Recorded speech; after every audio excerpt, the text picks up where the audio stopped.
And we are live. Greetings, greetings, family. Sister Shanice in the house, coming to you live and direct from somewhere in the world. How are you today? I hope you're all absolutely fantastic, blacktastic, and have had an absolutely awesome day. As you can see, we have our esteemed guest in the house already with us, ready and rearing to go. Our brother, Michael Jamara. How are you, brother Michael Jamara? I'm doing very well. Thank you, Sister Shanice. Absolutely fantastic to hear your strong, powerful voice. And we are looking forward to your presentation this evening, which I know is just going to be phenomenal. Family, we've been having an absolutely amazing series of events where we have been remembering the late, great Asajifu Kwame Nkrumah. And I want to rise up Achabea Adayasebo, who has been phenomenal behind the scenes, organizing this event, pulling, such a wonderful, high caliber of esteemed presenters together to enlighten us, to educate us, and to inform us of the great, great works of Kwame Nkrumah. I've had so many messages, family, from people who have been saying, I didn't know so much about Kwame Nkrumah. I'm going to have to get his books. I'm going to have to start studying him more. And that's what these sessions have been about. It's been about enlightening us as to who he is so that his vision can live on. Because this is a revolutionary freedom fighter who had a vision not just for Ghana, but the whole of Africa. And during his lifetime, he was able to put his plan in place, to pilot it, so to speak. And when we were hearing of what he managed to accomplish during his lifetime, absolutely phenomenal. So family, put the word out. Let everybody know that we are live. My computer's getting a little slow behind the scenes, but we are pushing on because you know how it goes. My regular viewers knows how it goes. And irrespective of the challenges that come our way, we continue to push on regardless. So my brother, Michael Jamere, how has your day been today? Oh, so far so good. I can't complain, and I'm excited to be here and so happy to be able to present something on the Osagyefo himself. And your presentation looks very, very interesting indeed. So while we wait a few minutes for our audience to come in through the door and join us, because there's usually, some technical challenges as they come through. I just want to remind some of the viewers of the fact that if you missed any of the events that have happened over the last few days, you can go to this channel and the videos are there. Okay, please watch them. The presentations are phenomenal. You will learn so much about Pan-Africanism, the vision of Kwame Nkrumah, what our strategy ought to be going forward for Africa. Technical challenges, right? I just want to remind some of the viewers. Excellent. I did mute it before. Not sure why that's come through, but that's just confirmation that we are live on YouTube. So we started the series of events on Saturday, the 23rd of this month. And then we had another event on Sunday, Monday, and now here we are today on Tuesday, the 26th for our fourth in our series of remembrance events honoring Kwame Nkrumah. We want to make sure that he lives on. We want to make sure that Kwame Nkrumah never dies. We want to make sure that the next generation knows his name, knows of his greatness, knows of his works. So I just want to rise up some of the speakers that have gone before. We want to rise up Onyekupa Adesoya, the Equality and Diversity Inclusion Focus Management Consultant who spoke on Saturday. We want to rise up Dr. Amma Baini, the Asian African historian who spoke on Sunday, delivered an awesome presentation. Both these presentations, as I said, they are available in the videos. Also want to rise up Professor Del Valeria Bochwe, Professor of Social and Cultural History, of African and African diasporic people who also spoke and delivered a brilliant presentation on Sunday. Yesterday, we had our brother Jojo Hughes, member of the Young Pioneer Movement, and wow, giving us some phenomenal insights as well. We had Leader Bandaka from the Al-Kabelan Revivalist Movement. We had Brother Olatunji. We had Dr. Wendy Akua Adai, who's a cognitive developmental and research psychologist, currently working in business as a business analyst in adult social care. I mean, the caliber has just been phenomenal. You know, this has been like our own university, you know, because what we have been learning and the teaching that we have been getting, family, you just wouldn't get it in any of the universities. And we were learning not even in Ghana. Just imagine, you know, we've been talking about the greatness of Kwame Nkrumah. And, you know, if any European country has anyone half as great, their students would be studying him in the institutions. They would be talking about him in all of the university classes. You know, he would be someone whose strategy they would be studying. But we were discovering that in Ghana, wow, they have exercised him from the curriculum. You know, people can go all the way through to university studying politics and not even be required to read a single book of Kwame Nkrumah. Such is the fear of this great man, the fear that what he stood for, you know, might be resurrected. Well, you know, it's in our interest to resurrect the works of this great man, and that is our intention and our plan today. So we know that the family is going to be coming through the door and is going to be tuning in, and those who come in late, they can always catch up. So, you know, I'm not going to be taking up too much time before we go into today's presentation, because I know our guest, Brother Michael Jamaria, is ready and rearing to go. Have I got that right, Brother Michael? Are you ready? Oh, yeah, Jamra is the name. Jamra, yes. Okay, fantastic. Well, family, let me just introduce you to our brother Jamara. He is a professor in chemical engineering and a member of the National Organization for Professional Advancement of Black Chemists and Chemical Engineers in the USA. And his topic that he's going to be delivering to us today is how Nkrumah saw and prepared for the future of Ghana and Pan-Africa in science, technology, research, and development. So without further ado, let me hand over the stage to our brother Jamara. Thank you, Sister Shanice. And I'm delighted to have the opportunity to make this presentation.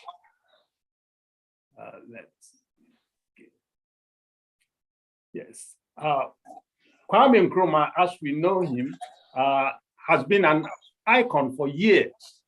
But there are certain aspects of the Osagifo that a lot of people do not know. Of course, we all know he was voted the man of the millennium by the BBC listeners. And of course, Kwame Nkrumah lived what he said on the day of the declaration of Ghana's independence, that the independence was meaningless unless it was linked with the total liberation of the African continent. This was clearly shown by the support that Osagifo gave, both moral and financial support he gave to African freedom fighters who lived in Ghana to fight colonial oppression. But there's one important aspect, which in spite of all that we know about Kwame Nkrumah, that most people, unless they really study Nkrumahism or study Kwame Nkrumah's works, may not be aware of. And that is the foundation he laid for science and technology-driven economic development in Ghana and in Africa in general, using Ghana as the, if we may say so, as the model or the pilot plant for executing what he wanted to achieve for Ghana and Africa. The reason why most people don't have an idea about this important aspect of his contribution is because of the vile propaganda that followed the overthrow of the Osagefo. And this type of, the vile propaganda I'm talking about has existed up to today, such that most people have no clue at all about what Kwame Nkrumah put in place to industrialize Ghana, and for which would have been like the current Southeast Asian country. In fact, at the end, I'll be giving you a quote from what the late Lee Kuan Yew said about Kwame Nkrumah during his last visit to Ghana before the overthrow of the Osagefo. In remembering Osagefo during this celebration of his passing 50 years ago, this presentation is meant to, or designed to address the imbalance of the propaganda that has been spewed all over the years. To do this, okay, let's see, let me go to my slides. Let me see. Slides are not moving.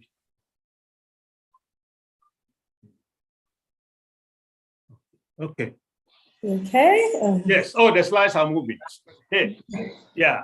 I've divided my presentation in 3 parts to make the point. The first will be on STEM education, how Kwame Nkrumah felt, and it is true that to industrialize a country, you need a highly qualified and educated workforce. So Kwame Nkrumah, from the word go, put things in place to enable Ghana take off in its industrial development.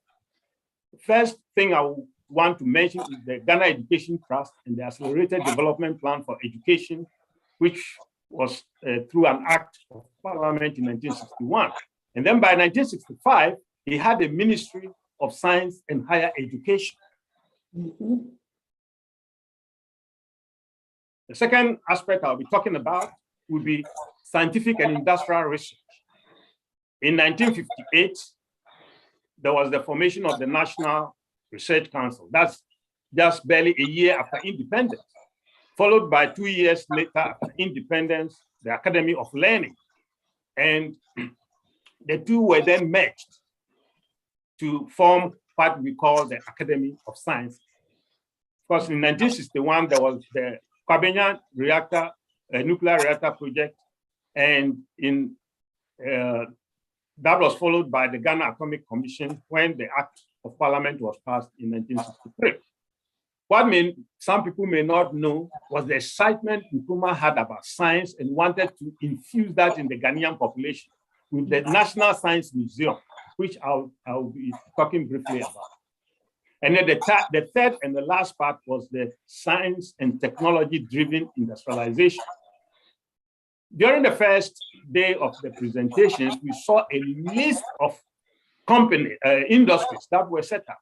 But what was not clearly made was the fact that each of these required skilled labor and highly qualified scientists and engineers to make them work. And then you clearly see that it fits into the education, the science and scientific and industrial research. They all, as it were, was to form the basis for the industrialization policy that Kwame Nkrumah tried to pursue.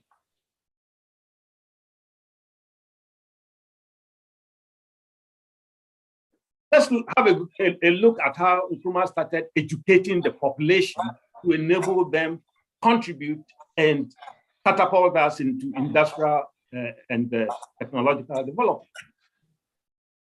Over 100 years of the British ruling us, by the time the first all-African government took power under Osagefo, there were only 154,000, you say just over 154,000 primary school students. Middle school, just over 66,000. Secondary and technical schools, below 4,000. Training colleges to teach in our schools, less than 2,000. And university students were barely over 200. Just 10 years. And we should keep in mind, the British were in charge of the Gold Coast for over 100 years, and that is what we got. Within 10 years of Osagyefo and his government being in power, in 1961, that was almost 500,000 primary students, an increase over 200%. Middle school had more than doubled, in fact, 141% increase. Secondary technical, that was through the roof, over 400% increase. And in fact, as everybody can appreciate, that is the training of the middle level where they can get into university. And of course, the British were not interested in training such people because they wanted it to be hewers of wood and drawers of water. So why would they want to do that? Within 10 years, it's gone up by over 4 times. Training colleges, more than double. And look at the university students, almost 5 times the number. By 1961, there were 1,200 and over students as enrolled in our university. The Ministry of Science and Higher Education. So I've given you a snapshot of what Nkrumah did in the first 10 years and his CPP government to prepare Ghana for industrial takeoff. Now, by 1964-65, we had nearly 10,000 primary and middle schools with an enrollment of 1.3 million. Pilot modern science laboratories. Note this very carefully, this second part. For elementary school, that's middle school, were set up in Kumasi, Accra, Cape Coast, Sekondi, and Hof. That is 5 of the regional capitals. And 2 were even to have been done in the year he was overthrown. You know, that time we had 9 regions. So over half of the regions, there were pilot plans to introduce, to show, and then excite elementary school students in science to prepare the manpower for industrial development. By the same year 64-65, 89 secondary schools have been built with 32,000, nearly 33,000 people, 47 teacher training colleges with over 10,000 enrollment, 11 technical schools, and 3 universities.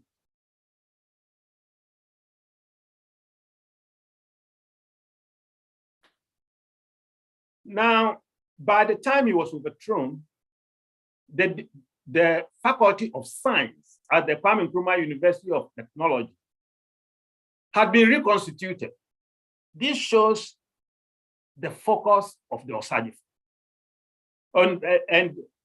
Well, I'll be going to research and development, and I'll have to mention that he was actually the president of the Ghana Academy of Sciences from 1961. I'll get back to that. But it is very important. I had to say this in passing, because the guy believed in science and technology. Okay? You may have read all the beautiful things he's written in Conscientism, but you may not have realized how deep he was into science and technology. Through his guidance, the Faculty of Science was reconstituted into a Faculty of Applied Science and a Faculty of Technology. So the Applied Science section involved meteorology, nuclear physics, and applied biochemistry. Before I move, I have to add that applied biochemistry is something I actually work in. In fact, it is what today we know as biotechnology. Can you imagine 1965, 66, Kwame Nkrumah was thinking of biotechnology? When COVID struck, we would have made our own vaccines. And that is what we want to drive home for those who did not actually appreciate the contribution of Kwame Nkrumah in the area of science, and may be thinking that, oh, he was only writing political books. Then there was the Faculty of Technology. And what they planned for that department was chemical technology, textile technology, and glassware. In fact, we are a raw material producing country. And in order to process the raw materials into finished products, you need chemical technology, or better still, chemical engineering. In fact, I happen to be a product of this Faculty of Technology, started as chemical technology, which was then moved to the Faculty of Engineering in 1976. Textile technology. Of course, we need the textile technology so that we could improve on, textile materials which we produce. Glassware technology. It will also involve the use of ceramic products and the brick factories. I know for a fact, where I worked in Ghana, that the clay in all parts or all districts in Ghana have been analyzed to enable us determine the type of clay that is suitable for brick making. So that one would have expected that by now, brick manufacture in Ghana would have really taken hold, and most of our buildings would have been built with brick. But of course, we know what happened. Osajefo had to be removed quickly. Now back to the basis for, or what I would call the engine of growth of any country: research and development, scientific research and development. Without it, there will be stagnation. There were over 20 research institutes. This is just a couple which I just put on during Kwame Nkrumah's last days: the Food Science and Technology Institute, Aquatic Biology Institute, Geology and Geophysics. Of course, we all know prospecting for oil and all that minerals, we need geologists and geophysicists. Nkrumah had set up all this, in an Institute of Industrial Standards, marine fisheries. And others in planning were Institute of Glass and Ceramics. I mentioned the equivalent in the Kwame Nkrumah University of Science and Technology, where there was going to be a faculty of Faculty of Technology, where glassware and so on were going to be studied. With this, again, we're talking about building materials and so on. And Nkrumah was already thinking of all this. The Institute of Metallurgy, of course, we needed iron and steel. If you wanted to industrialize, you need it. Okay, so there was to be an Institute of Metallurgy, Institute of Wildlife Research, Institute of Industrial Development, and a Center for Production of Scientific Instruments. I will have to add that I personally worked at the Institute of Research, that is, we called it that time Industrial Research Institute. At least the time I was there, it was a shadow of what Kwame Nkrumah wanted it to be. The Center for Production of Scientific Instruments was called Scientific Instrumentation Center. The time I was there, another shadow of itself. Kwame Nkrumah would not have tolerated such a thing, but here we are. It's important for me to mention this for the audience to see how Nkrumah wanted to set up this, to set as an example for all Africa. If Ghana succeeded, it became a shining example which other Africans would have benefited. But of course, Nkrumah's enemies will not allow that to happen.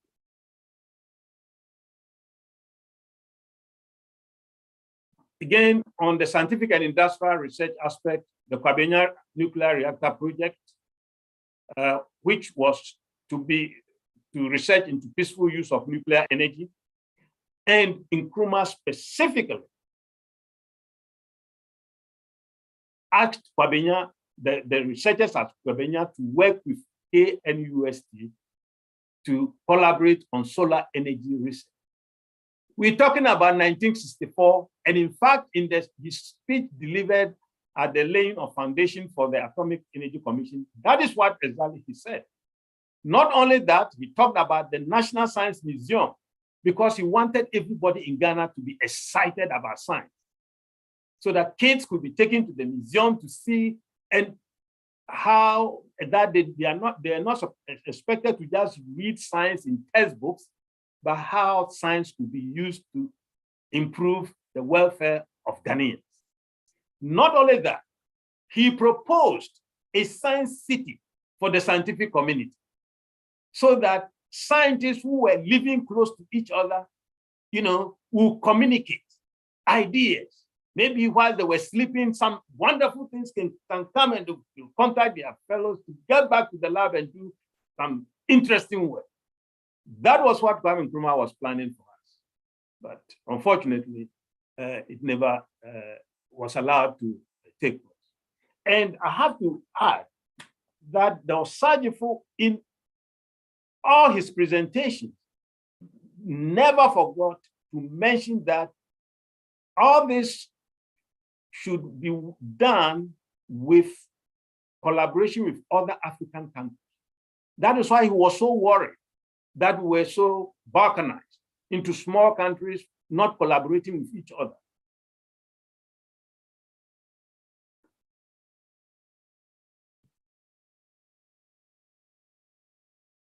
Now to the science and technology-driven industrialization program. With Unilever, we had the soap factory in 1963. And in fact, at the opening of that plant, Nkrumah said clearly that that plant could have been 3 times the size for economy of scale and would have benefited a lot of Africa. But why would that not happen? Because the independent African countries have been so tied to their former colonial masters that there was so much tariff prohibitions, restrictions on trade, that it was not possible to have such a thing done. And so if, this is what informs what he was always talking about, Africa must unite and we should work together, because he understood it clearly that if that happened, things would be cheaper, would be produced on a mass scale. If Ghana had the raw materials to produce soap, it will supply perhaps the whole of the West African region. Another country will take on another product, and on a large scale would have satisfied that section of the continent. Oh, and not only that, just about a month after Lever Brothers or the Unilever soap plant, he was at the Tema Oil Refinery to open it up. A collaboration between Ghana and Italy. In fact, it was full of praise for the Italians. It appears to me that the boss there was very progressive. And if you read Kwame Nkrumah's speech after, when he opened TOR, you'll be impressed. You'll be just impressed. And here too, he mentioned the fact that the refinery should have been 5 times its size. You see, so during those 60s, if you always see Kwame Nkrumah hammering of African unity, we should come together and form a union. He was talking real economic sense based on what he was putting in place in Ghana. If the refinery had been 5 times, the whole of West African region would have been provided with all their petroleum products. And meanwhile, Ghana was also doing research in finding petroleum reserves, which of course took us so long since Kwame Nkrumah's overthrow. It was not until about 2007 that commercial quantities of oil were found in Ghana. So that was one very important aspect. And not only were we going to get an oil refinery, in his speech, he clearly stated, One of the things we were going to do was to use that as a basis of having a fertilizer plant. Those of us in chemical engineering and oil, we know that is the source. In fact, some of the projects we give to our students to do is design a plant to make, urea or ammonium fertilizer from this. One of the oil, the products of the oil refinery. So it's standard, and he was saying this in 1963, when even we had not yet discovered oil in large quantities. Nkrumah was planning so far ahead. Ghana would not today be importing fertilizers. We would have been producing fertilizers ourselves. And it is in the speech. Anybody who gets a copy of that speech can see it. Of course, we all know of Volta Aluminium Company back. These are, we need electrical engineers, mechanical engineers,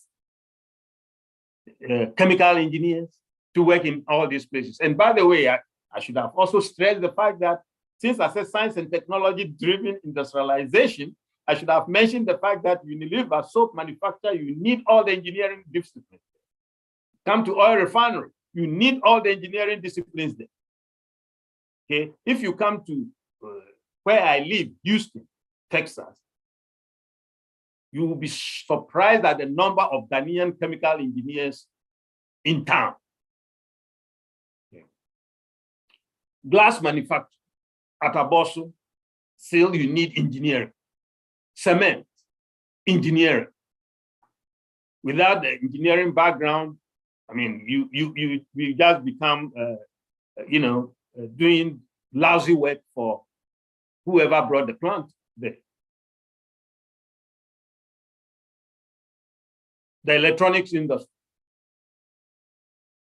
at Tema. This would have formed a basis for us setting up our own electronics industry. Not too different from how do we call them? South Korea is. All this were put in place and had to be sabotaged. Cocoa processing factories at Takoradi and Tema, textile, the sugar factory, and so on. So clearly you see that all this was very strategic. And as Nkrumah himself said when he was overthrown, he wanted us to do things ourselves instead of going cap in hand for charity handouts from foreign powers whose main aim is to make us vassal to their interests. And all this, unfortunately, we lost.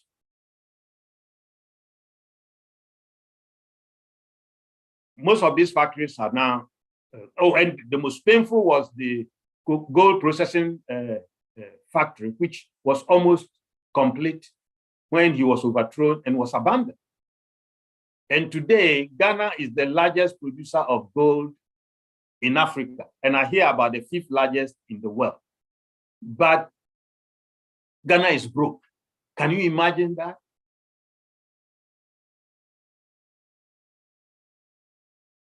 We get nothing from the gold that we produce because foreigners now take everything away. Well, I've listed all this, and clearly, all this requires science and engineering. And Ghana today would have been completely different. I would end here by simply quoting Mr. Liu, the late Lee Kuan Yew, who was invited to Ghana as a foreign dignitary during the inauguration of the Akosombo Dam. In fact, it was his second visit to Ghana. And he wrote this letter to Nkrumah in Guinea during when he was in exile. And I read, I have taken 2 weeks to compose my thoughts to tell you how disturbed I was at the shocking news of what took place in Accra so soon after we last met. I visited Ghana twice, and I do not believe that political changeover has written finish to the chapter of what has gone before. I do not know what exactly happened, nor how things will turn out, but I am sure you know that there are many people who wish Ghana and you all the best. The Ghanaians are a vigorous and lively people, and they deserve all the vision and leadership which you strove to give them to make Ghana into a strong, modern part of an Africa whose unity you have always espoused. My colleague, Raja Ratna, and I remember your kindness to us and your support for Singapore, and would like to express our sympathy for you in your moment of distress. May what you stand for, a united Africa and a great Ghana, triumph and flourish. Nkrumah had a vision for Ghana as illustrated by Lee Kuan Yew, who shared notes with the Osagefo and turned his country, Singapore, from a third world into a first world. I have more, but I'll end here so that during the discussions, for those who thought Nkrumah was suppressing us, the conditions, I will compare the conditions which I was a young guy then lived, and during the Industrial Revolution, how people lived in England. Thank you very much for taking the time to listen to my presentation. We thank you so much, Professor Doctor. I have to give you some titles after that presentation. Just call me Michael. Michael. Oh, absolutely phenomenal. Wow. You know, we talk about Kwame Nkrumah being a visionary, and we talked about, you know, some of his accomplishments and achievements. But what you demonstrated to us today, Brother Michael, is that Kwame Nkrumah had worked out how also to achieve his vision, and had actually put the infrastructure, the framework, and the plan in place, you know, which to a large extent was operational. Okay, let's, we have to change the screen settings so that, you know, we can actually be seen on, you might have to stop sharing screen just for a little while. Yeah, okay. then we can bring ourselves back on screen so the audience can see us. First of all, I should say, you just wowed me away, but I should say thank you. Thank you so much for that presentation. It was so deeply insightful. It's heartbreaking and heart-rending, you know, to see the great and to hear of the great works in science, technology, and engineering that Kwame Nkrumah was putting in place that was so prematurely, you know, ripped out from underneath him. Let me, before I go on, let me go over to our audience and just acknowledge our audience and everyone who is in the chat.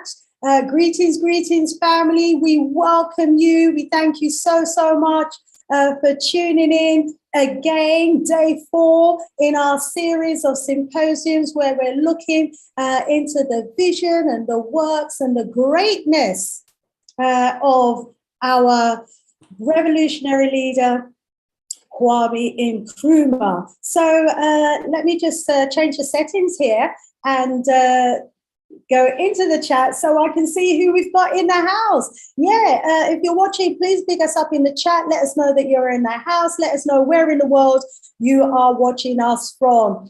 So we've got Eco in the house as well. We've got Jay, Rising Up the Family in the house. Eco's like, don't Mikey. Tag 5104, glad to have you back in the house. You always contribute so much within the chat. Let's see what you say today. You said, the more I learn about Nkrumah, the more it is apparent that many of the advances that he was proposing are being implemented by the West. They killed him and stole his blueprint. Incredible. You know, I have to agree with you on that. And, you know, our guest Michael, even at the tail end there, was saying that other leaders took Nkrumah's blueprint and implemented it for their countries. And they took their countries from a third world economy to a first world, so to speak, economy. Imagine where Ghana would have been now. Tag also goes on to say, rise up, Richard, rise up, Richmond. Tag 51 so goes on to say, Dr. Jamara, has anyone codified his scientific ideas into a volume of work? This is incredible. So we'll go to you for that, a response to that in just a while. Rise up Ubuntu, saying, Grand Rising Warrior Queens, Shanice, your energy and drive is phenomenal. Give thanks for rising up our esteemed warrior King Kwame Nkrumah. And that's from Tops, locked in from London. Rise up, Tops from London. And thank you for your ongoing and continuous support as well of the works. Much appreciated, love. T is saying, is there a personality or political party that have taken up the legacy of Nkrumah for us to follow? Let's go over to you, Brother Michael, for a response to both those questions there. The first one from Tag 5104, asking if anyone has actually codified his scientific ideas into a volume of work. And also T, who is asking if there is a personality or political party that has taken up the legacy of Nkrumah for us to follow. Well, to the first question, nearly 20 years ago, 2002, the only thing I know, 2002, on Ghana Web, I wrote an article on the anniversary of Nkrumah's birthday about it summarizes what I've just presented, showing that there was a vision that Ghana lost. In fact, if you go to Ghana Web and you Google my name and you Google Nkrumah's industrialization policy, was it a vision that was lost? It will come up. And but as far as I know, maybe somebody had, since I'm not so much into the humanities and so on, I do not have information on whether somebody has written this out. But perhaps if it has, I would have seen it. But I cannot say I have seen anything of the sort.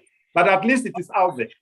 And I have to say that a colleague of mine who would have spoken if not for the fact that he's also he's traveling, or it's on business travel. Yeah, we've been writing a lot of articles on Kwame Nkrumah.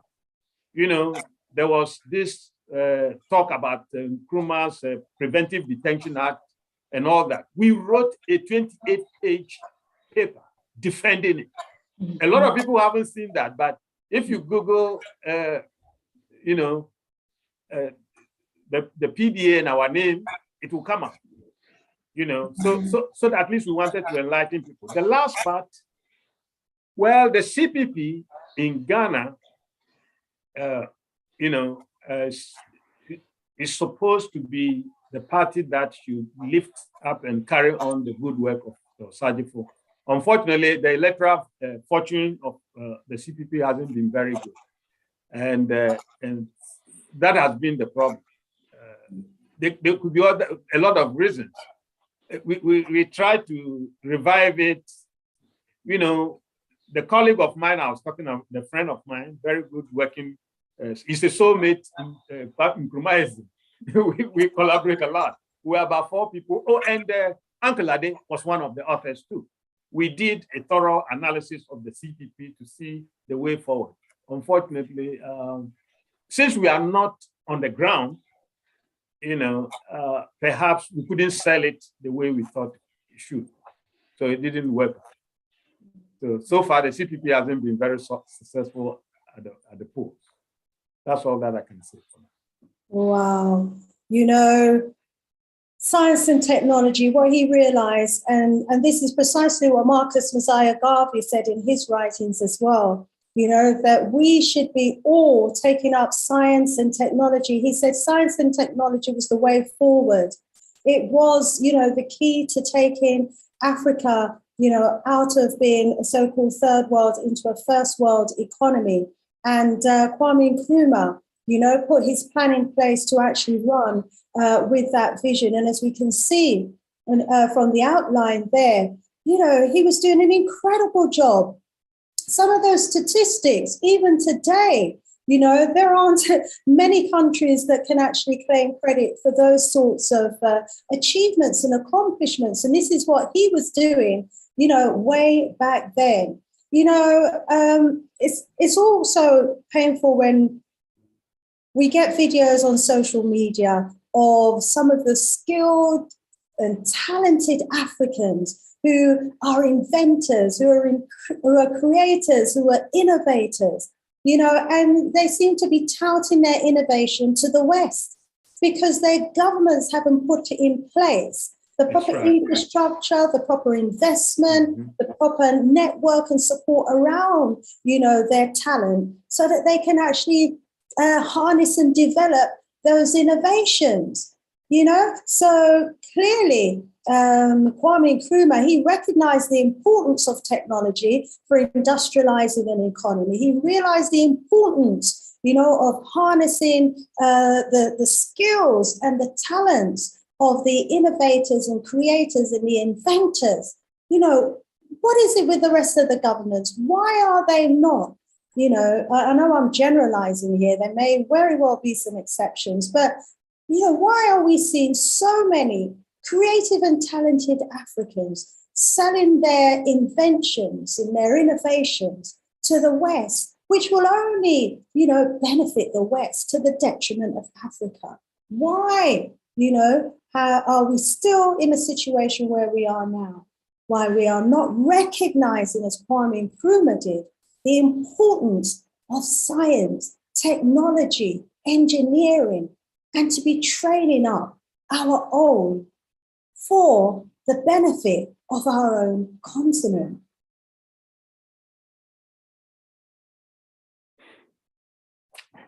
Yeah, that is the problem.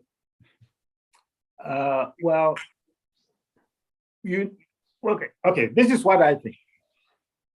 We need a critical mass of people who think the way Nkrumah was thinking. See, without a critical mass of such people in any of the countries, it may not be. You see, because you will always be sabotaged. If Africa develops, a lot of people will be in trouble. So it's a tough one. So, and you need a critical mass because you need people who will support each other. Because, nobody is going to sit down for Africa to control its resources. That is what I think. So, and Nkrumah was alone, trying to do the best that he could. So, yeah, and I think that is one of the problems. Yes. So hence why, these teachings are just so important. These workshops, these seminars, these symposiums, talking about the works of Kwame Nkrumah is so important, because in so doing, the aim ultimately is that we do manage to develop a critical mass of Nkrumah thinkers. People who are demanding the same thing and want to see, his plans being implemented on the continent. Let's go back to the chat, shall we, and bring in some of the comments and views of our audience. So just to remind you, audience, that, you can comment and contribute to the discussion by just posting in the chat. We want to hear from you. We want to know what your thoughts are as well. Computer moving a little slow here, but I'll get down to that section in just a second.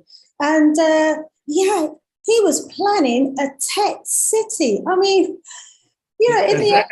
exactly. Yeah, I mean, it was considered to be revolutionary and, high tech, when some of these countries were talking about tech cities.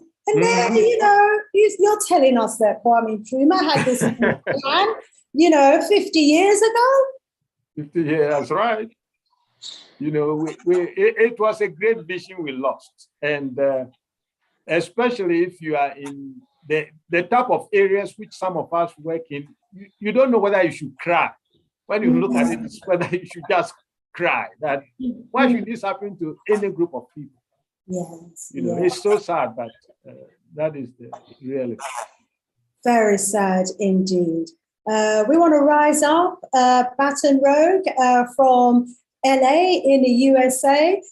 Sister Afri Jamo, we want to rise you up as well. Tuning in from Ghana. Sheriffs, we want to rise you up. Tuning in from the UKKK. Welcome, welcome, each and every one of you.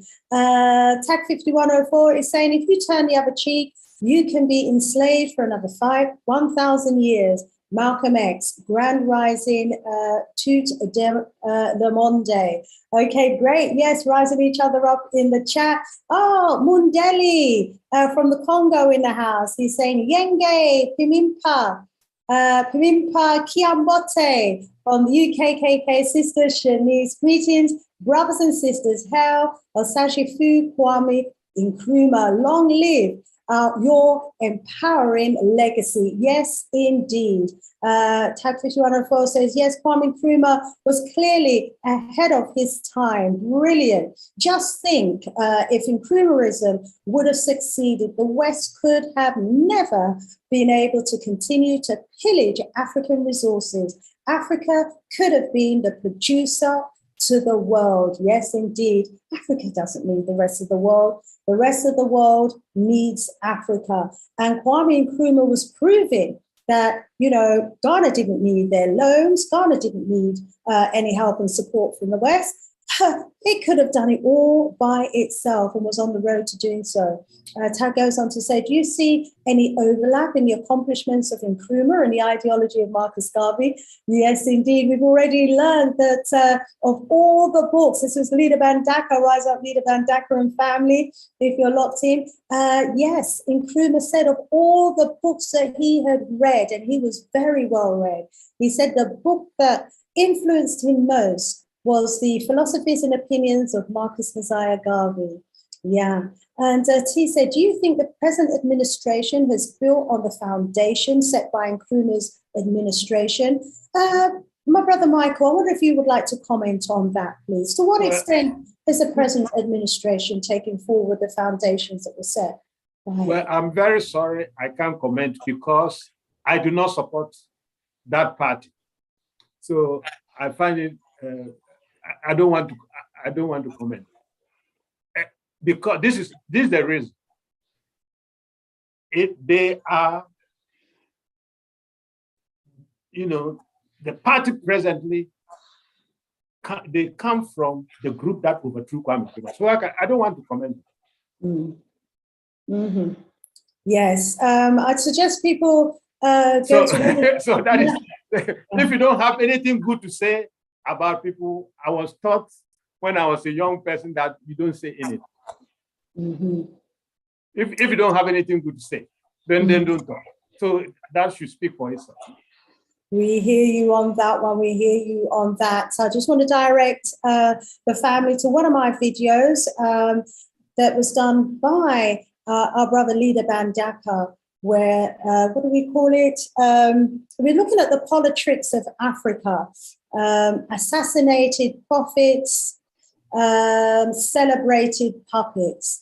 And I think it was the third in the series where we looked at the overthrowing of Kwame Nkrumah and those who were instrumentally involved in that. And there's the evidence and the information there for all to see who those people were that were involved in the overthrowing of Kwame Nkrumah. That's why it was said yesterday that he didn't die from, you know, the cancer of the body. He died from the cancer of betrayal. And sadly, all too often, it's the same story among us as a people. It's our own people that tend to, you know, betray those who are doing great works and kill and out the light and the vision, or try to out the light and the vision of our great ones. And they are of no match. They can't walk in the shoes of this great man. And 50 years on, still trailing behind the vision and the works that he did. It's a very pitiful state of affairs indeed. But we hear you not wanting to comment on that, but we can comment.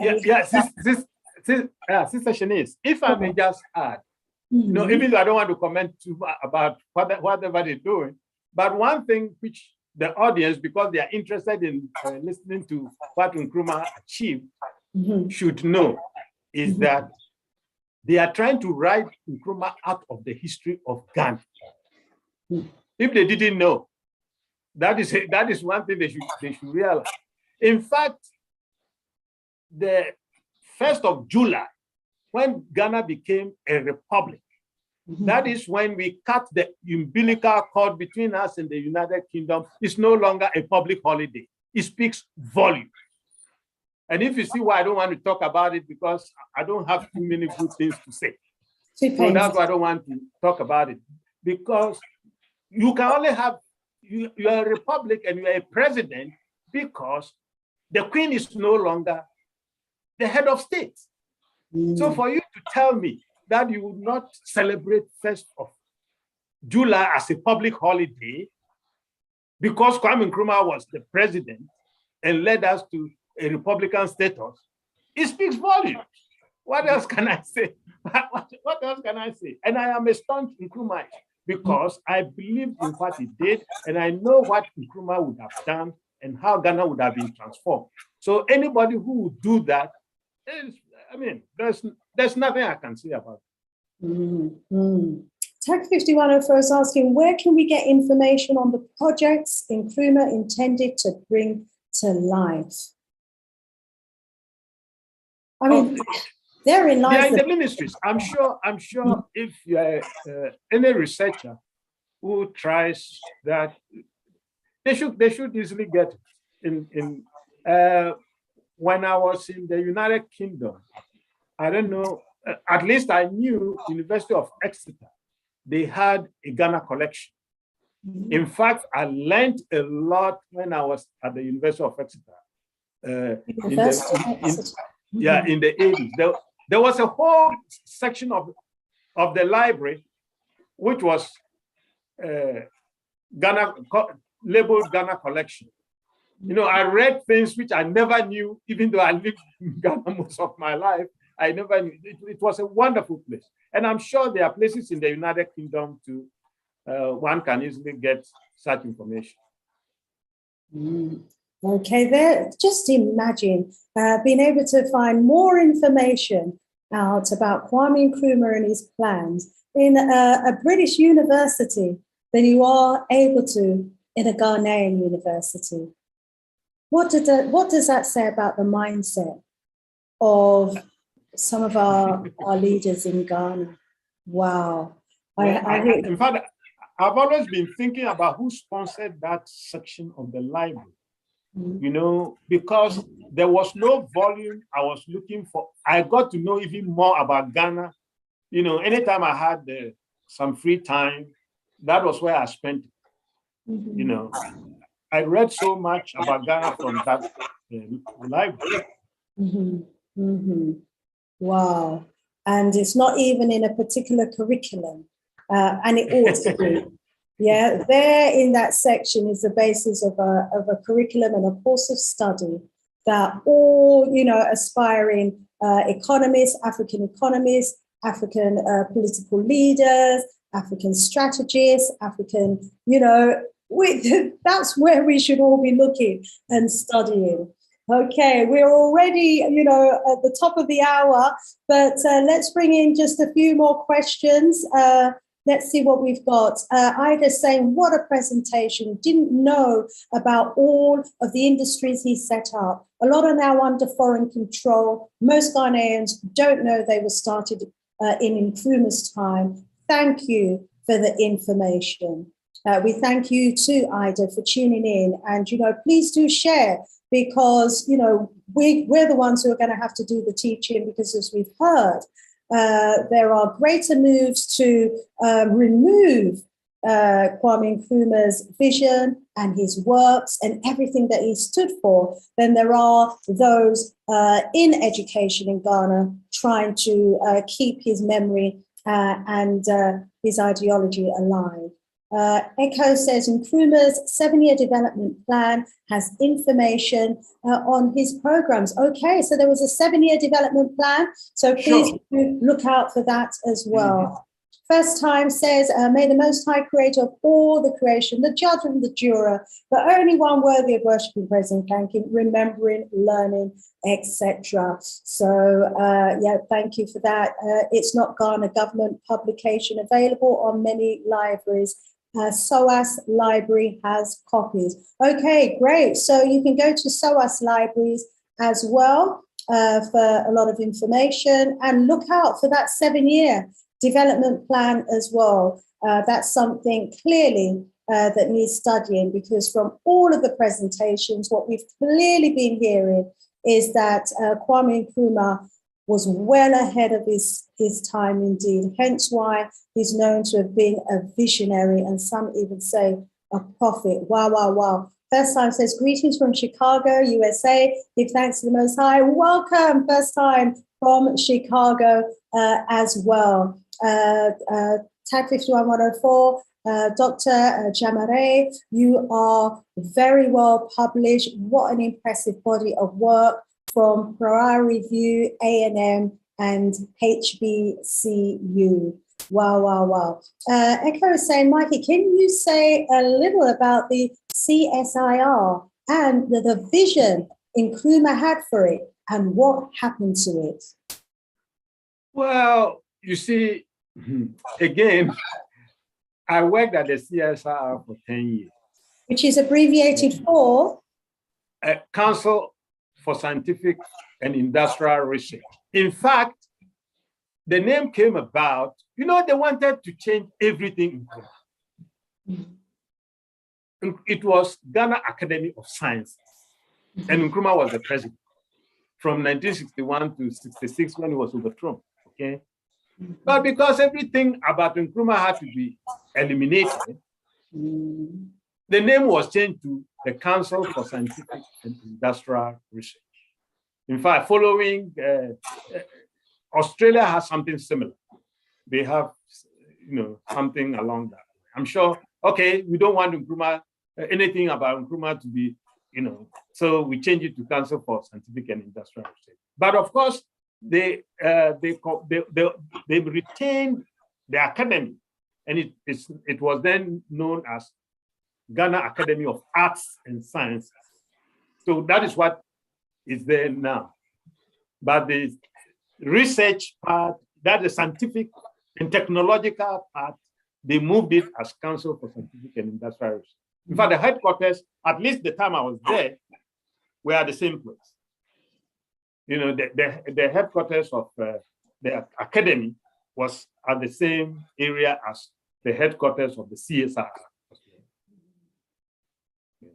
So I've known the place for a long time, and well, you know, like I said, I worked at Industrial Research Institute. When I finished what we call national service in Ghana, that was where I took my first job. And it was from there that I went for my PhD and then returned to Ghana and worked, and then I left. And I've never worked in Ghana again since leaving. Yeah. And I didn't have a good experience. So normally when I don't have very good things to say about an organization or about people, I keep my mouth shut. You can only get that if you meet me one-on-one in my office. I don't say anything in public. Yeah. Because I had a very bad, terrible experience. That's why I left. And I've never had the incentive of going back to work in Ghana. Because like I tell my friends, I never received, I didn't go for the commencement to receive my degree. 2 weeks after successfully defending my thesis, I was on the plane back to Ghana because I felt as an Nkrumahite, that was where I was supposed to be. I didn't need the certificate to go and receive the certificate to prove anything. Okay, my PhD advisor, sent it to me by, how do you call that? They call it registered mail. That's how I got my certificate. But it was bad, so I decided to leave. after nearly 5 years. So tragic.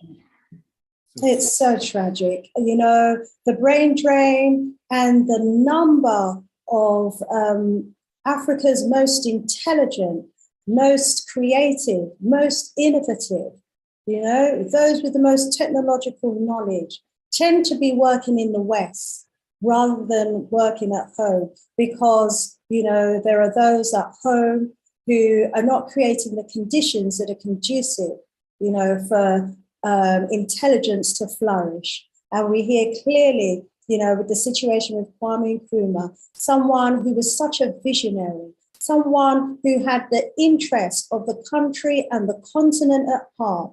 And that's evident from the work he was doing. He was in the process of transforming the country into becoming an advanced, a technologically advanced and industrially advanced in engineers in a whole range of industries.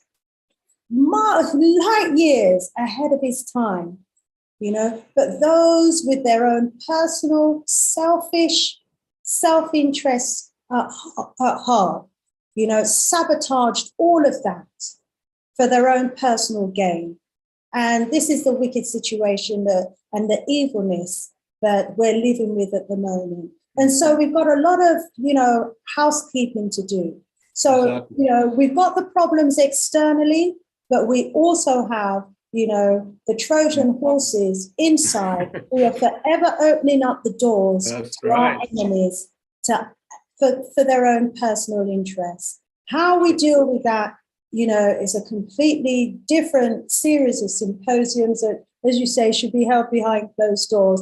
Because for as long as those treasonous, treacherous, you know, self-interested individuals continue to reign in power, the vast majority and the country and the continent suffers. It's a wicked system, an evil system.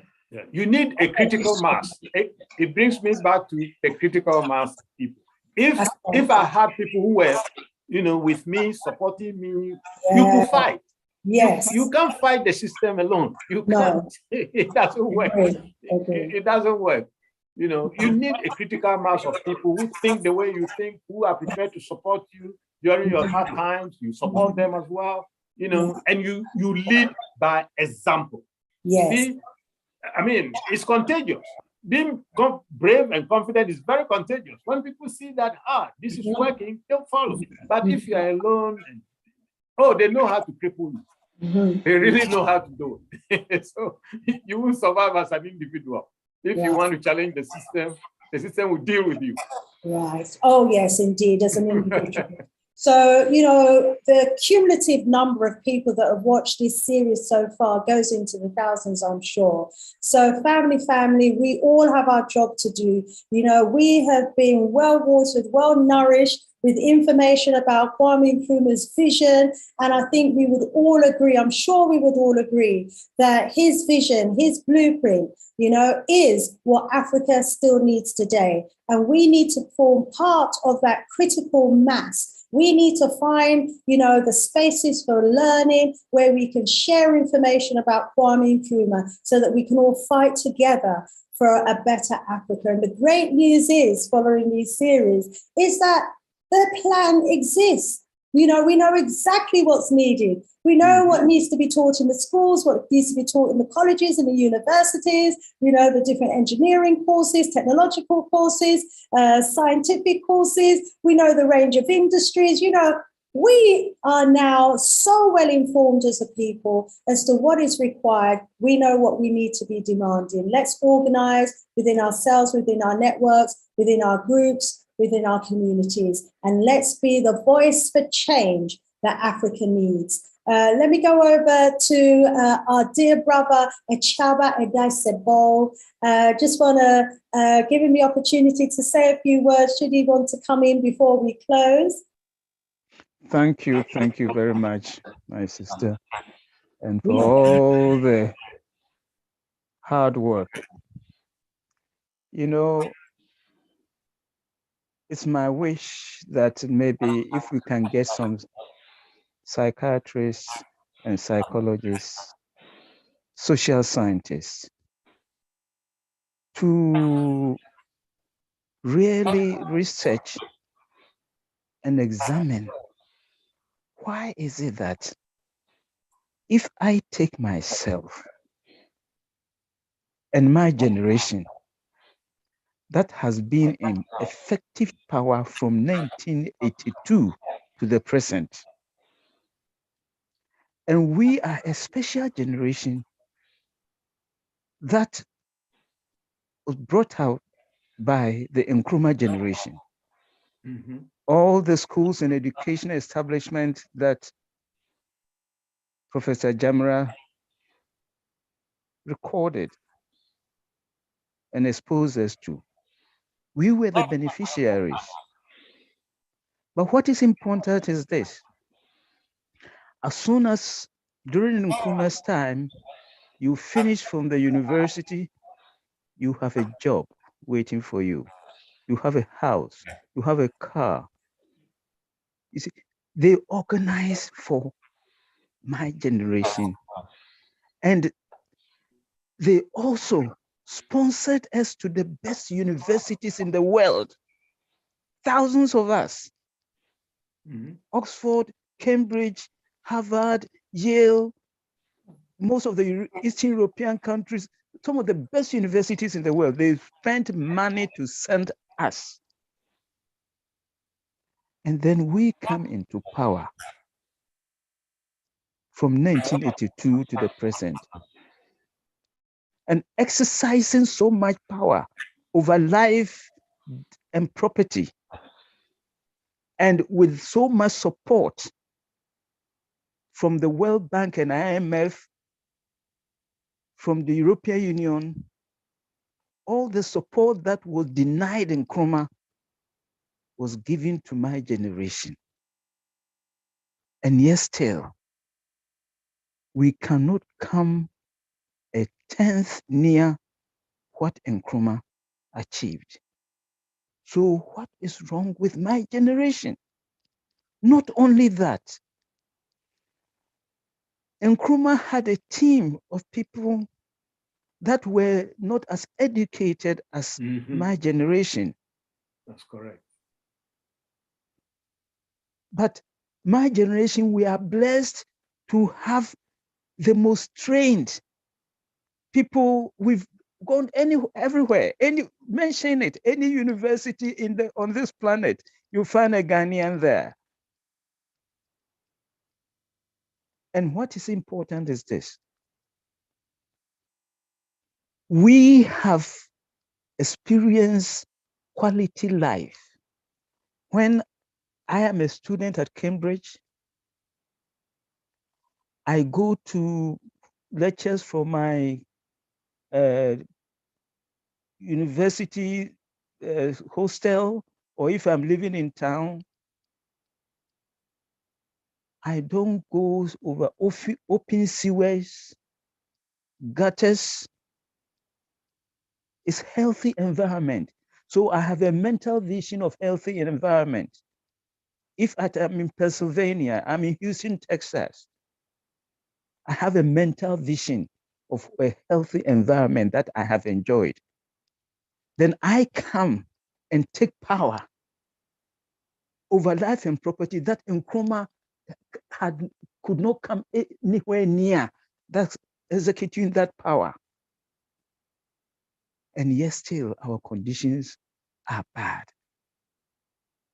What is it that made my generation to degenerate us and put our people in such harsh living conditions?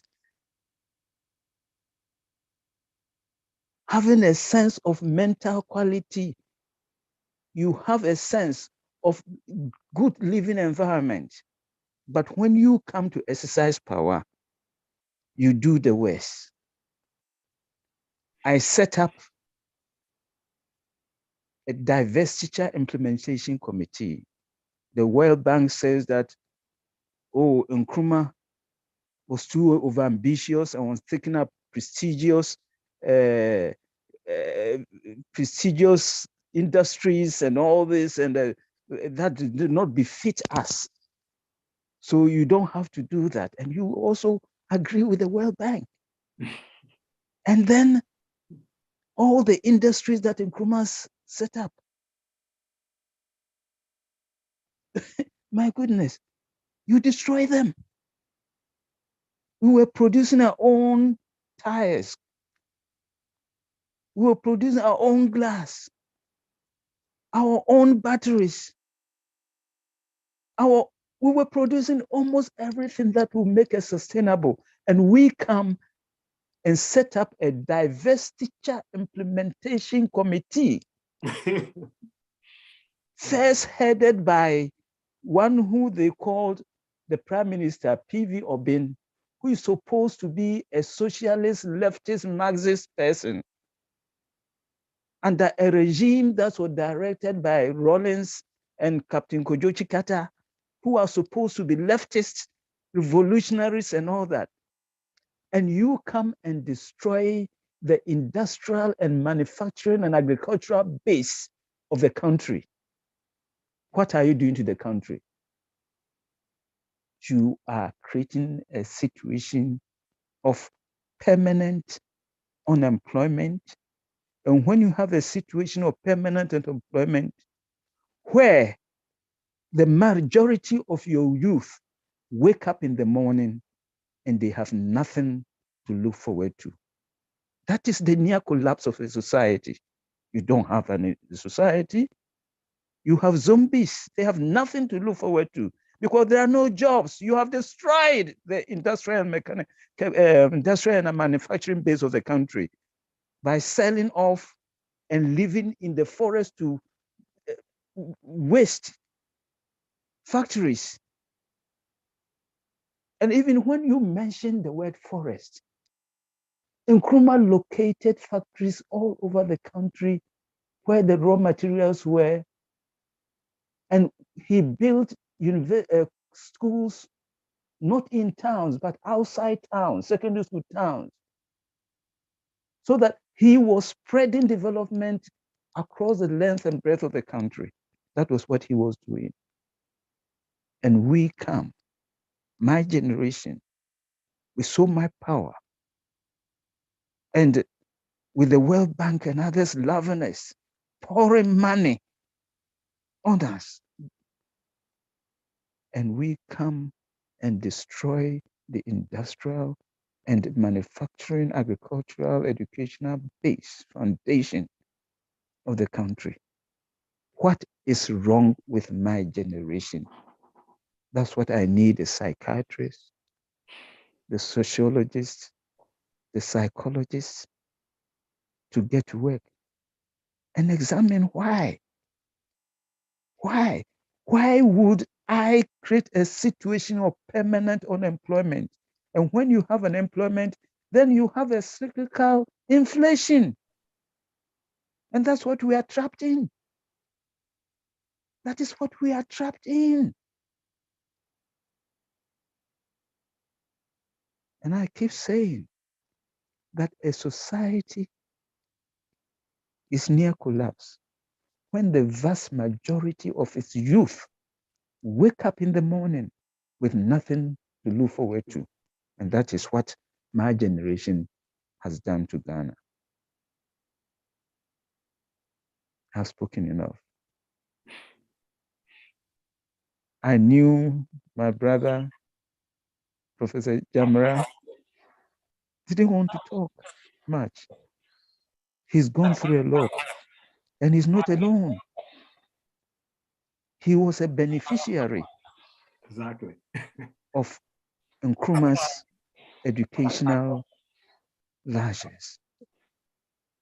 And he, as soon as he graduated, would not spend a week. He wanted to go back and serve. And that was the spirit that existed during Nkrumah's time. But now it's not there. So I want to understand what kind of people my generation are. And my generation, most of the leadership at that time, most of the leadership between 1982 at least and 2000, they came from the eastern part of the country who held actual power from the Volta region around Kita and all that. And your spiritual home is called Kita, and it's along the sea. And the sea is eating up your spiritual home. The World Bank gives you money, well over $200 million, to build a sea defense wall. And you don't use the money for that purpose, and you steal the money. That's my generation. Those who empower your own spiritual home. So if such a person or such leaders can do that to their own Keta, I don't call these people Ghanaians. They are not Ghanaians. They are not Ghanaians, and neither are they Africans. They are lobotomized, who Nkrumah called Quislings. They have no sense of Africanness in them. No. They have been emptied of their sense of Africanness. They have no loyalty to Ghana and Africa. They have loyalty to themselves. That is my assessment of my generation. And the young ones, oh, they are so kind. If I were in their position, how I will go after my generation. We don't deserve to be there. And there are a handful of us, not many of us. We don't number more than 500 that are messing up this country. Poor Ghana. So wake up. So that critical mass has to be organized to get rid of my generation, because we are a disgrace to Africa. We are a disgrace to Nkrumah. That's true. Can you imagine that 50 years of Nkrumah's death, and it has to take Sister Shani's show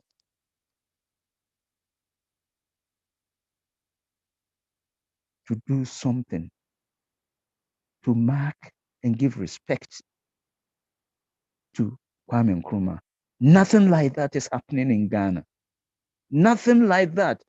Putting 6 days of events online.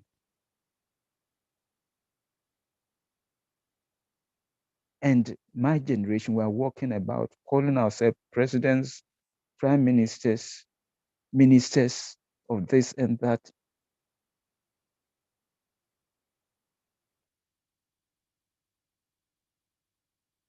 Please, you younger generation, there's a lot of you to do. And you cannot depend on my generation, because we have failed you. We have betrayed you. We cannot offer any inspiring economic and political perspective as Nkrumah did. We cannot. Because the evidence is there. The evidence is there. The evidence is there. Are you proud that Ghana hosts the largest e-waste in a place called Abogloshi? Are you proud that in 2022 in Ghana, you find communities drinking water, taking water for food from the same pond that goats, sheep, lizards, pigs use? And this is Ghana. And it is true. and we have gold, we have diamond, we have bauxite. Recently, we got what is it, lithium, and we gave it to an Australian company. But what is sad is that the very countries who combined their intelligence to overthrow Nkrumah, they are benefiting in Ghana now. Australia, Canada, Israel, apartheid South Africa, France, Germany, United States, and then Britain.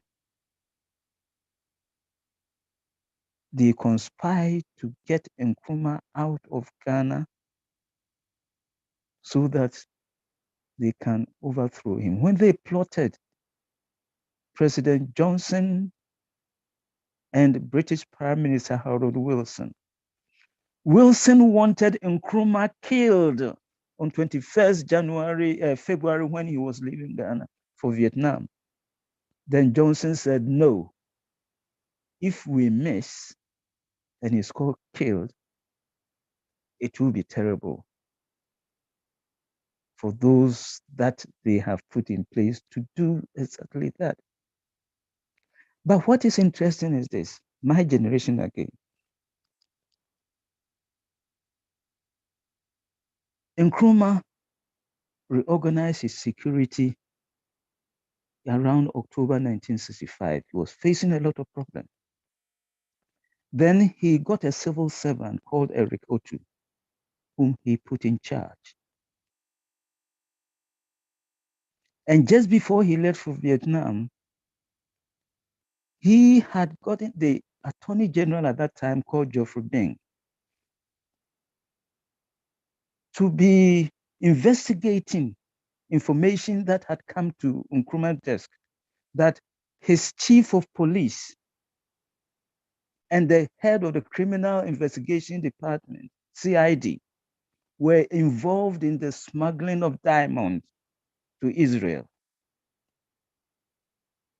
So Attorney General Bing did his report and then gave it to Eric Otu, who is the chief of security, for him to give it to Nkrumah.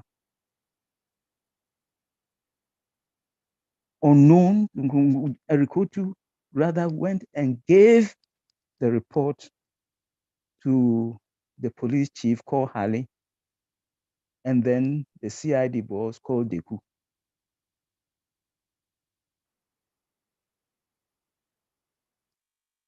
So they organized, they had a reason.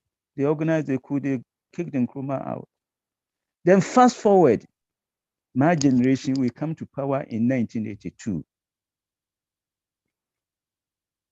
And who do we appoint as Ghana's ambassador to the United States? Eric Otu, who betrayed Nkrumah. And why did they appoint him to the United States?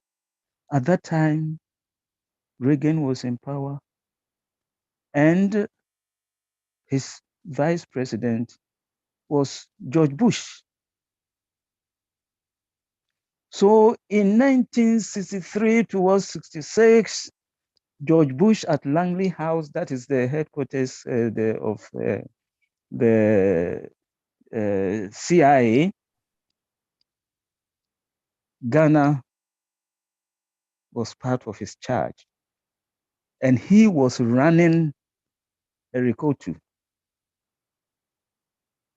So my people, they appointed Eric Otu to go to the US at the time that Bush was the vice president.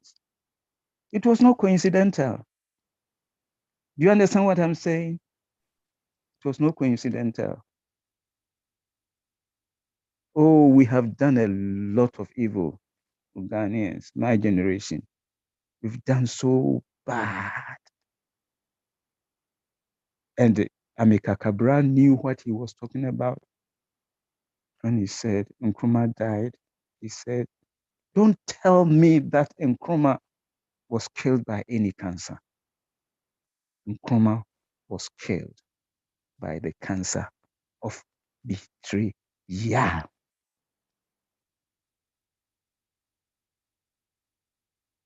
But what is painful, that is for my generation, not understanding that all the factories and industrial combines that Nkrumah built, and for us to destroy them. Nkrumah did not build them from his own pockets. It's Ghanaian money. So what kind of mind can do that? And they are still in power. So what kind of mind is that?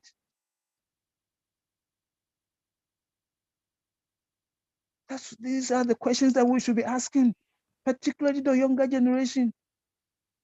You people asking Akufo-Addo, the president, you should be asking him and his advisors. Ask them. He was a beneficiary of Nkrumah's educational system.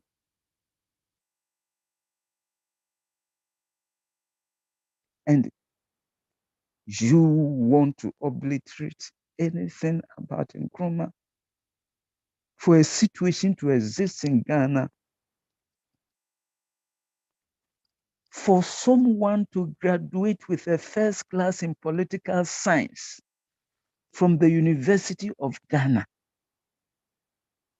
and not to have read a single book of Nkrumah. And this person I met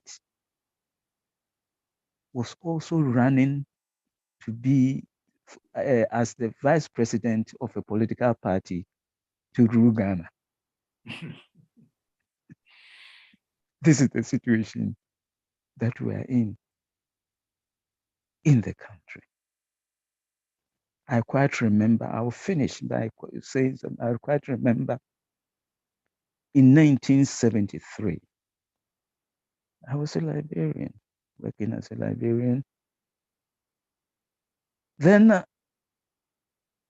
I was doing some research and I couldn't find any of Nkrumah's books on the shelves. Then it occurred to me that, oh, after 66, most of the books were burnt and all that. Then I went to the stock room in the basement to look for some things. Then I saw stuck somewhere boxes. I went and opened the box and I saw Nkrumah's books. Someone had been wise, and I know the person. I can't mention the person. The person is still alive. She's old now. And so I went quickly up to the London Library to check the index box, whether the index cards were there. They were there. Then I went to the reference library and I checked, and the index cards were there. I said, that is good. So I started with the assistance of this lady, putting some of the books back on the shelves. And people were taking them, reading them.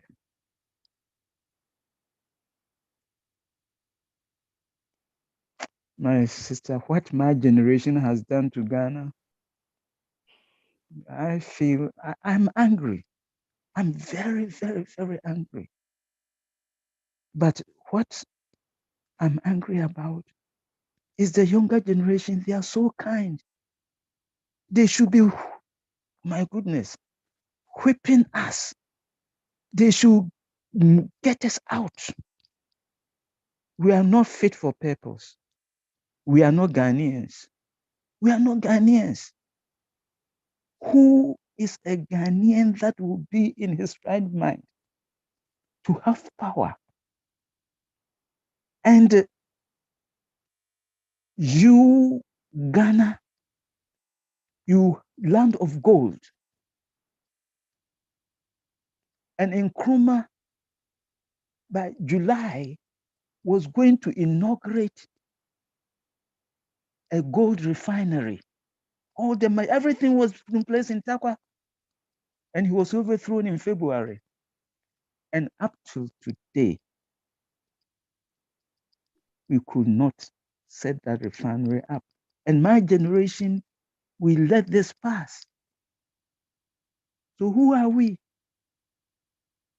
Who are we? We are not Ghanaians. We are not Africans. So we have to ask ourselves, has the education system helped us? Has the political system helped us? Has our dependency on our colonial masters helped us?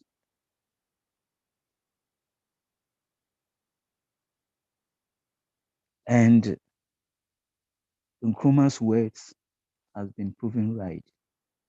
He said the independence of Ghana is meaningless unless it's linked up with the total liberation of the African continent.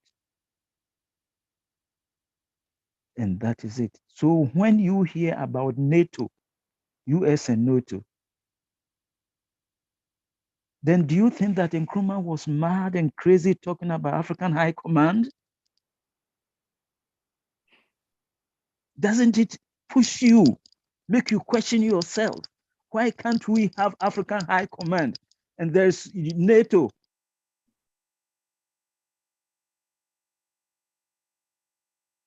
My sister, thank you. I've spoken enough. Thank you very much. We thank you, our elder, for giving us those insights. Clearly, we've got our work cut out, but these series of events are so important because they've exposed, the truths about what's been happening, because the truth has been hidden for far too long, buried under a barrage of lies and deceit. But we are exposing the truth. And once the young people have the true knowledge of the true information, they will know what action needs to be taken. My sister, let him come in a minute here. Mm-hmm.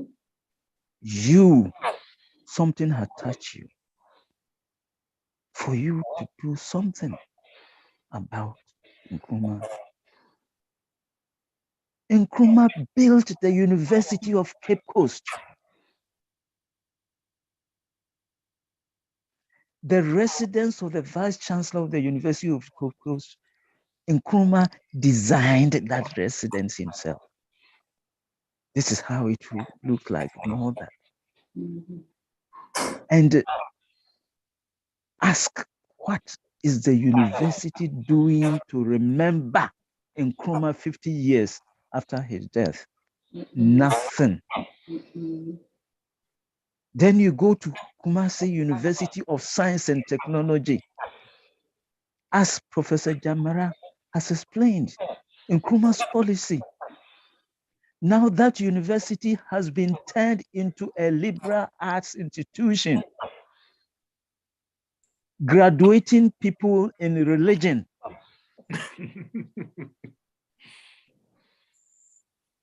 Graduating students in social studies.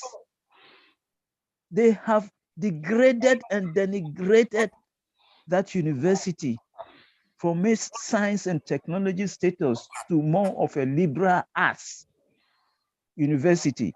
And it's my generation that has done that. My generation. And some of them, they are known outside the world as Nkrumahs, and they have become, some who have been vice chancellors of these universities, and they have supervised this. And they have supervised this. And they call themselves Nkrumahs and Pan-Africanists.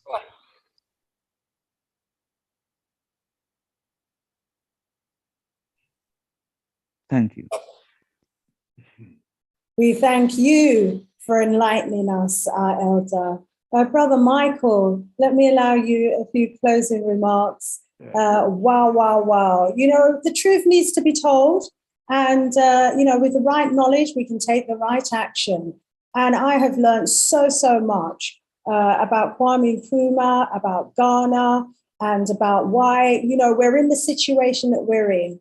The big question is what are we going to do about the work that needs to be done to bring about the changes that we need and want to see? So I'm not suggesting that we can answer all that today, far from it, but with the right information, at least if we're in a position to start thinking of the right sort of strategies and counter strategies to put in place. I have to, commend people like yourself and our elder, Chacha, Adesibo, because, you did so much and have done so much and continue to do so much, to keep the vision and the name of Kwame Nkrumah alive. And clearly you've had the whole forces, you've had all the forces of the government, the universities, and all those in positions of power who are desperately trying to out and extinguish the name and the works of vision of Kwame Nkrumah. But that critical mass, will be established, because the next generation that comes behind you, we are proud of Kwame Nkrumah and all of he did and all he accomplished. And the more we tell his story to the younger generation, new Nkrumahs will be born, new leaders with the mindset of Kwame Nkrumah will be born. But we're going to have to set up our own institutions of learning to share in that work. The mainstream isn't going to do it. They're being controlled. But Brother Michael, let's get some closing remarks from you, please. Thank you very much, Sister Shanice. In fact, I'm so delighted you've taken up the torch and doing a wonderful job. You can always call on us. At least we are getting to our final days of real work and maybe in retirement soon, but you always welcome. Please let us know what help we can give, informing the younger generation, and that's at least that is the minimum we can do. And like we said, we should be able to spot a few good people on the ground in Ghana and elsewhere and encourage them, give them all the support that they need. And if, like we said, if they get to know the truth, they will be really angry. The truth of the matter, and that is why they don't teach in Nkrumah. They will not let them know. But that is, and why they're trying to write him out of history. See, so it is our duty to continue informing the general population, at least lead by example, show them that, okay, our generation, like Senior there has said, have messed up everything. They've messed up everything, but all is not lost. Yeah, we all is not lost. So, and so long as you are full of energy, doing what you're doing, and like I said, please call on us. If you need any information that we can provide, additional type of stuff, you can spread the message around, please don't hesitate. Get in touch with us and we'll be very happy to do it. And keep up the good work, and we really appreciate what you're doing for the Osagyefo. Thank you so, so much. It was an honor. I've just been used as a vessel. It's been an honor and a privilege. And I want to thank everyone in the audience who has stayed with us this evening. Tag 5104 saying Nkrumah's ideas permeate the landscape. They did not realize when they were stealing from Nkrumah, they were institutionalizing the African dream. Who knew that the West never had an original idea? So someone who's learned a lot today, not realizing that a lot of the ideas that he thought belonged to the West were in fact Nkrumah's ideas. Kwame Ossi, welcome, says Nkrumah was even looking at alternative energy sources like atomic energy, where he built an atomic reactor at Kwebenaya. Such was his vision. Such was his vision indeed, that he wanted Ghana to be energy sufficient. And it's our duty, yes it is, Tag 5104, it is our duty to teach about us. No one else can tell us the story about us better than us. This symposium has done nothing but reinforce that reality. Thank you so, so much. He also says Nkrumah has shown us the way. He has provided the blueprint. Now we know when we enter university around the world, we are entering Nkrumah's University of Higher Learning. It's all there, it's all there. NPP cabal are the maybe colonialists, who are doing the bidding of the enemy. Yes, they are indeed. Forward ever, backward never. I think that's an appropriate place to close today's event. But family, tomorrow we have a roundtable panel discussion that's going to be happening. Wow. We bring back to the table Onyukupa Adesoya. We bring back Ububasa Batata Jojo Hughes. We bring back our sister, Dr. Wendy Adai. We bring back Professor Della Valeria Botchway. And the topic is his meaning to Africa's, Nkrumah, his meaning to Africans both at home and abroad. And helping to facilitate that discussion will be our own Leader Bandaka. So to everyone in the chat, thank you so much for watching. Brother Michael Jamara, we thank you so much. Chapa Edesibo, we thank you so much. Everyone in the chat, please spread the video, download it, share the link, write up papers based on the information and the presentation that's contained in there. Turn the information into children's storybooks. Turn the information into programs, presentations that you deliver within your own organizations about Kwame Nkrumah. Use the information for your roadshows. Use the information for Black History Month. Use the information to deliver topics for discussions in the schools, in the Saturday schools. Use the information in any way you want to, family. It's for us to get the truth out there. Thank you all so much. We'll see you tomorrow. What time tomorrow? 6 p.m. UK time, 5 p.m. GMT time. Okay, we're starting early tomorrow, 6 p.m. UK time, 5 p.m. GMT time for the round table panel discussion. Because straight after that, family, at 8 o'clock, as you know, it's the regular Sister Shanice show event, and we have all the way from the USA, Reverend Philippe Shock. Oh my gosh, it's going to be an amazing discussion with that brother. So quite a lot happening tomorrow as well. So yes, just one more time, 5 p.m. GMT time, 6 p.m. UK time tomorrow for the roundtable panel discussion, followed by 8 p.m. UK time, 7 p.m. GMT time, all the way from the USA, Dr. Reverend Shock Matthews. And he is the phenomenal metaphysical morphist who said there's nothing wrong with Black people.